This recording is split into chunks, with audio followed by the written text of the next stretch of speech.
वो एक ही काल, उसमें एक ही वंश के अंदर समाहित हो गए, मौर्य वंश में, इसलिए कौन सा आ गया, मौर्य। और अशोक के बाद धीरे धीरे मौर्य साम्राज्य कमजोर पड़ने लग गया, क्योंकि आप सबने तीसरी क्लास से पढ़ा है कि अशोक ने एक हमला किया था कलिंग पर। कहां पे किया था? कलिंग मतलब उड़ीसा। कलिंग मतलब आज का जो आपका उड़ीसा, उस टाइम इसको क्या बोला करते, कलिंग। कलिंग पर उसने आक्रमण किया। आक्रमण में 1 लाख लोग मारे गए, 1.5 लाख लोग गिरफ्तार कर लिए गए। कितने मारे गए, कितने गिरफ्तार कर लिए? और उसने जब घायलों का, मरे हुए लोगों के परिवारों का क्रंदन, चित्कार, रोना सुना, तो उस बंदे को लगा, अरे यार क्या कर दिया मैंने, क्या मेरा ये काम है? कितने लोगों का पाप लिया है, कितने लोगों की बद्दुआएं, दुराशीष ली होगी मैंने। और उसने कहा आज के बाद अशोक युद्ध। और अशोक ने युद्ध करने बंद कर दिए। और राजतंत्र तभी तक काम कर पाएंगे जब युद्ध हो रहे हैं। युद्ध जरूरी है, बिना युद्धों के आप नहीं रह सकते। युद्ध शांति के लिए जरूरी है। किसके लिए जरूरी है? भगवान कृष्ण जब महाभारत लड़ रहे थे, अपने राजस्थानी काव्य है मानखो, उसके अंदर बताया हुआ है कि भगवान कृष्ण जब युद्ध लड़ रहे हैं तो भगवान कृष्ण को सब कहते हैं क्यों युद्ध कर रहे हो, मत करो युद्ध। तो भगवान कृष्ण कहते हैं, उसमें राजस्थानी भाषा का डायलॉग है कि डांगर ने घिरे दकाल्या जद लाठाई खेत रुखाली जाए। डांगर ने घिरे दकाल्या जद, डांगर बोलते हैं पशु को। इसको बोलते हैं कि पशु जब खेत में घुसता है ना, तो किसान दूर खड़ा खड़ा ही पैर पटकता है, दूर से पैर पटकता है, लठ पटकता है कि पशु डर के भाग जाए। यदि पशु डर के भाग जाता है वहां खड़े खड़े से उसके पैर पटकने से, तो ठीक है। डांगर ने घिरे दकाल्या जद, दकालना मतलब होता धमकाना। दकालना मतलब क्या होता है?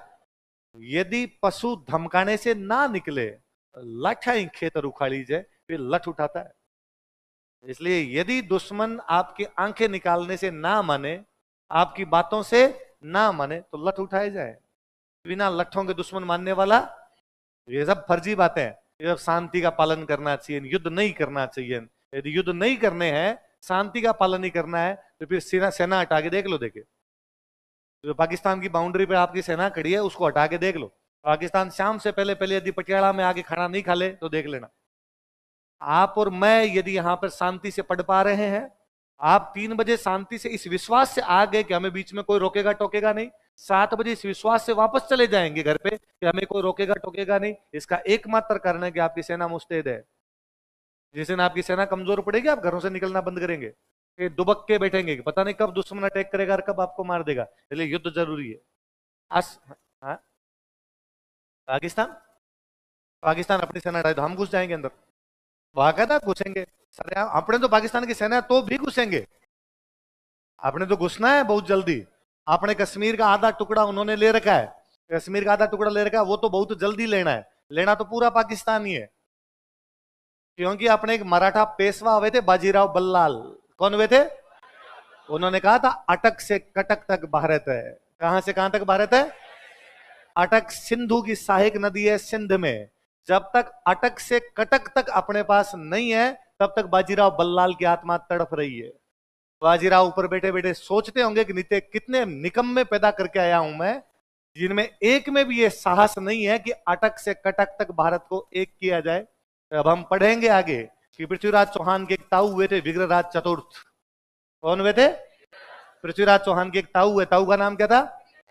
उनका एक अभिलेख मिलता है, टोपरा का अभिलेख। अभी मैं जिस अशोक के टोपरा अभिलेख की बात कर रहा था, उस टोपरा वाले अशोक के अभिलेख के नीचे विग्रहराज लिखवाते हैं कि मैंने दुश्मनों को मार मार के अटक के पार भगा दिया है। किसके पार भगा दिया? मैं चाहूंगा कि मेरे बेटे पोते पड़पोते दुश्मनों को अटक के अंदर ना घुसने दें। हम कैसे बेटे पोते पड़पोते हैं? कहते बेलखने हम सारे, कि हम कहते हैं हमारा बॉर्डर बागा है। कोई पूछता है साहब भारत का बॉर्डर कौन सा, हम कहते हैं बागा बॉर्डर ना। हमारा बॉर्डर बागा नहीं है, बॉर्डर अटक से कटक है। 47 में लाइन खींच दी गई होगी बाघा के अंदर, गलती की होगी हमारे पूर्वजों ने, सुधारी जाएगी। आज नहीं तो कल सुधारी जाएगी। कर्जा और बेर सपूत चुकाते हैं। क्या क्या दो चीजें? कर्जा और, यदि आप सपूत हो तो आपके पिताजी पे जितना कर्जा है आप चुकाओगे। आप कपूत हो तो पिताजी के मरने के बाद कह सकते हो कि मर गया ले लो उससे जाके, मेरे पास तो नहीं है। सपूत होगा तो कहेगा नहीं मेरे पिता के कर्जे का पाई पाई ब्याज समेत सूद समेत चुकाया जाएगा, भले मजदूरी करके चुकाऊं, बेच के चुकाऊं, पर पिता पर कर्जा नहीं रहना चाहिए। दुश्मनी, यदि पिता पर किसी भी प्रकार की दुश्मनी है तो बदला लिया जाए, और ना पिता की आत्मा तड़पती है। अपने ऊपर जितने पिता बैठे उन सबकी आत्माएं तड़प रही है कि बॉर्डर हमने क्या बना दिया है। शांति शांति से कुछ नहीं होता जी, युद्धों से ही सब कुछ संभव है। अशोक ने बाद में शांति स्थापित की। अशोक के टाइम में तो बात चल गई, क्योंकि अशोक शक्तिशाली आदमी था। अशोक ने भले युद्ध बंद कर दिया पर लोगों को डरा डरा के रखा था। अशोक ने अपने अभिलेख में लिखवाया कि मैंने कलिंग में इतने लोगों को मारा है, इसलिए कोई बदमाशी मत करना, यदि किसी ने बदमाशी करने की कोशिश की तो वैसे ही करूंगा। अशोक साफ साफ लिखवाता कि हथियार छोड़े हैं, चलाने नहीं भूला। यदि किसी ने फड़फड़ाहट की मैं पांखड़े काट दूंगा एक एक। अशोक के टाइम में चला, उसके बेटे पोते पड़पोते के टाइम में ठीक ठाक चल चुला गया साम्राज्य। लेकिन जैसे जैसे राजा शांति की तरफ बढ़ते गए, अब साम्राज्य सिकुड़ता चला गया। वो साम्राज्य जो कभी अफगानिस्तान से लेके बंगाल की खाड़ी तक था, अब उस साम्राज्य में अफगानिस्तान वाली साइड से अंदर घुसने शुरू हुए लोग।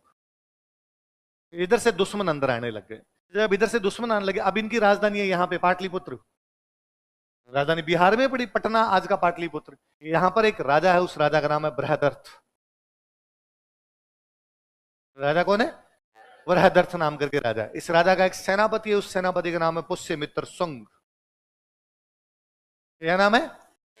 और पुष्यमित्र शुंग एक दिन अपने राजा को बुलाता है, सेना को खड़ी करता है और कहता है, राजन हमारी सेना हमारी सीमाओं में यूनानी घुस गए हैं। कौन घुस गए? यूनानी हमारी सीमाओं के अंदर घुस गए हैं। हुआ क्या था कि जब अपने भारत में नंद वंश का अधिकार हुआ करता, तब अपने इधर एक राजा था धनानंद। कौन राजा था? उसी टाइम में उधर से अटैक हो जाता है सिकंदर का। इसका अटैक होता है, जिसको आप अलेक्जेंडर कहते हो या सिकंदर कहते हो, सिकंदर का अटैक होता है। सिकंदर वहां के यूरोप में एक देश का रहने वाला था, उस देश का नाम है मैसिडोनिया। कौन सा देश है? ग्रीस का पार्ट था। आज वो मैसिडोनिया किसी टाइम में ग्रीस देश हुआ करता, ग्रीस का पार्ट था। यूनान, जिसको आप यूनान बोलते हो, ग्रीस बोलते हो। सिकंदर ये सोच के निकला कि मैं दुनिया जीत लूंगा। दुनिया कितनी? दुनिया का मतलब उनके लिए इतना ही था, एशिया, अफ्रीका, यूरोप। अमेरिका की खोज नहीं हुई थी, ऑस्ट्रेलिया को जानते नहीं थे, तो दुनिया का मतलब यही था।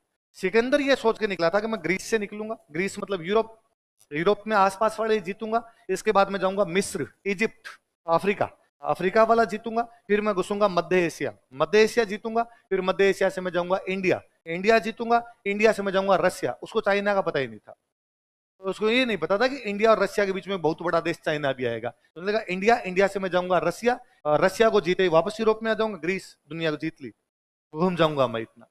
अब वो वहां से चला भाई, अपने मैसेडोनिया से चला उधर से जब वो रवाना होते ही उसने इजिप्ट वाला यूरोप जीता, यूरोप जीतने के बाद इजिप्ट जीता, मध्य एशिया जीता, मध्य एशिया जीतने के बाद जो अफगानिस्तान में घुसा, यहां से उसको मुकाबला मिला। अब तक जब भी वो किसी राजा के सामने गया, राजा ने सरेंडर किया। राजा ने कहा भाई गलती हो गई, मेरा राज्य तू रख ले, मेरे लड़ने की हिम्मत नहीं। अफगानिस्तान के बाद जैसे जैसे वो इंडिया की तरफ बढ़ता है, उसको लोग मुकाबला करते हैं। अपने मालव लड़ रहे हैं, सिवी लड़ रहे हैं, आम्भी लड़ रहा है, पोरस लड़ रहा है, अलग अलग प्रकार के लोग यहाँ पे लड़ रहे थे। और सिकंदर जैसे तैसे करके हराता हराता अपने पंजाब तक आ गया। पंजाब में एक नदी पड़ती है व्यास।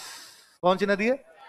व्यास नदी तक सिकंदर आ गया। जब वो व्यास नदी तक पहुंचा ना, तो एक तो उसको इस पूरे क्षेत्र में मुकाबले करने पड़े, इसलिए सैनिक परेशान हो गए। तो उसके सैनिकों को लगा मरने लग गए। अब तक तो मजे आ रहे थे उनको, लड़ना ही नहीं पड़ रहा था, यहाँ पे आके लड़ना पड़ा तो मरने लग गए।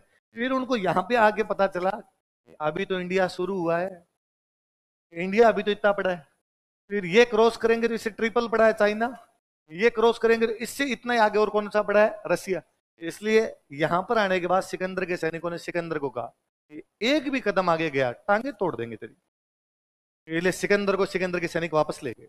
जब सिकंदर यहां से वापस निकला, तो उसने ये जो इलाका था, अपने इंडिया वाला इलाका जो उसने जीता था, जिस राजा से जीता उसको वापस दे दिया कि भाई पोरस से जीता, पोरस को दे दिया, आम्भी से जीता, आम्भी को दे दिया।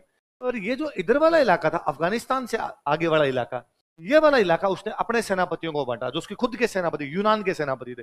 आपने ये किसी यूनान के सेनापति को दे दिया, ये यूनान के सेनापति को दे दिया, ये दे दिया, ये दे दिया। यूं करता करता पीछे चला गया, रास्ते में जाते वो मर गया। इधर सिकंदर मर गया, इधर अपने धनानंद को हटा के अपने आ गया चंद्रगुप्त मौर्य। कौन आ गया? ये जो अफगानिस्तान वाला इलाका था, अफगानिस्तान और इधर ईरान वाला ये जो इलाका था, ये इलाका अपने को सेनापति को देके गया था। उस सेनापति का नाम था सेल्यूकस निकेटर्स। क्या नाम था?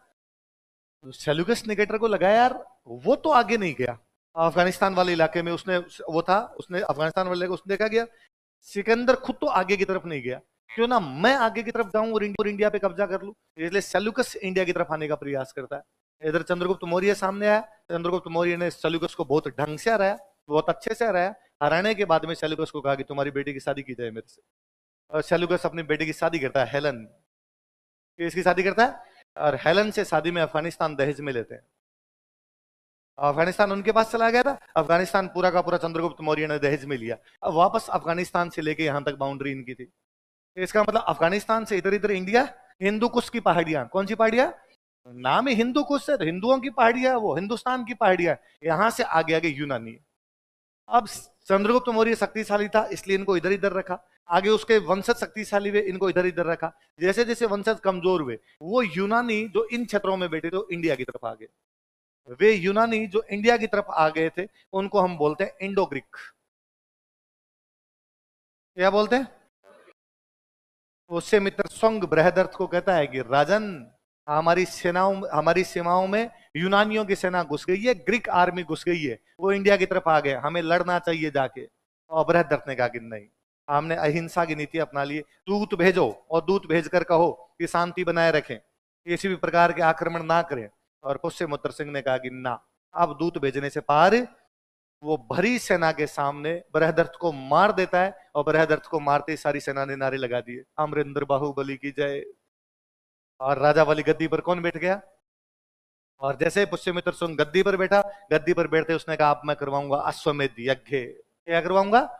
वो अश्वमेध यज्ञ करवाता है, अश्व छोड़ा जाता है, जहां जहां तक हमारा अश्व जाएगा वो इलाका हमारा है। जैसे अश्व यहां पर पहुंचा, यूनानियों ने अश्व को पकड़ा, लेकिन पुष्यमित्र सिंह का पोता था वसुमित्र, वसुमित्र जाता है, यूनानियों को हराता है। एक बार भारत की सीमाएं पुनः उधर अफगानिस्तान की तरफ विस्तृत की जाती है। वो जो अश्वमेध यज्ञ पुष्यमित्र सिंह करवा रहा था, उस अश्वमेध यज्ञ के पुरोहित जी है पतंजलि। पुरोहित जी कौन है? इसलिए पतंजलि अपनी पुस्तक में लिखते हैं ये यूनानी बहुत खराब लोग हैं, तो उन्होंने मध्यमिका पर आक्रमण कर दिया है। यहां पर आक्रमण कर दिया है। इसलिए कल हम पढ़ रहे थे कि मध्यमिका पर आक्रमण की जानकारी या मध्यमिका की जानकारी पतंजलि के महाभाष्य से मिलती है, पढ़ रहे थे हम। तो ये इंडो ग्रीक इधर आने लगे थे। तो ये वो काल था भारत का मौर्यों के बाद का, जब मौर्य कमजोर पड़े। इस ऊपर वाले पूरे भारत के अंदर ही लफड़े हो गए। इंडो ग्रीक आ गए, थोड़े इलाके में शक आ गए, थोड़े इलाके में आगे कुषाण, बाहर की जातियां अपने आ गई। जो अपना बीच वाला ये सेंट्रल इंडिया था, यहाँ पे सुंग आए मौर्यों को हरा के, वे सुंग भी कमजोर पड़ गए तो इनको हरा के आगे कण्व, कण्व कमजोर पड़े तो इनको हरा के आगे सातवाहन। साउथ इंडिया अलग बैटिंग कर रहा है। साउथ इंडिया में आ गए इधर चेर, चोल, पांडे। कभी पूरे भारत में एक ही वंश था और उस वंश का नाम क्या था? मौर्य। इसलिए पूरे भारत को, उस काल को हम क्या बोलते हैं? मौर्य का। आप ऊपर पढ़े इंडो ग्रीक, शक, कुषाण, बीच में पढ़े कण्व, सुंग और सातवाहन, इधर पढ़े चेर, चोल और पांडे। अब नाम क्या दें? या ये चेर काल है, या चोल काल है, या सुंग काल है, या शक काल है, या कुषाण काल है? तो हमारे समझ नहीं आ रहा, अलग अलग भागों में टूटा हुआ है। तो हमने कहा इसका नाम दे दो मौर्यों के बाद का भारत। इसके बाद का भारत, इसलिए नाम पड़ा मौर्योत्तर काल। कहना भी बता रहा हूं, इंडो ग्रीक अटैक करने लग गए थे, और इंडो ग्रीक में एक राजा है, उस राजा का नाम है मिनांडर। राजा का नाम क्या है? ये मिनांडर अपने माध्यमिका पर अटैक करता है। कहां पर अटैक करता है? इन इंडो ग्रीक के 28 सिक्के बेराट से मिलते हैं। कहां से मिलते हैं? कितने सिक्के? इन 28 में से 16 सिक्के इस मिनांडर के हैं। टोटल सिक्के कितने मिले हैं? 28। इनमें 16 किसके हैं? इसका मतलब यह है कि माध्यमिका पर अटैक करने के बाद हो सकता है बेराट तक उनका कब्जा हो गया, या ये हो सकता है बेराट में उनका व्यापार वाणिज्य। इसलिए बेराट में उनके क्या मिल रहे हैं अपने को? सिक्के। कितने सिक्के? 28। कितने सिक्के?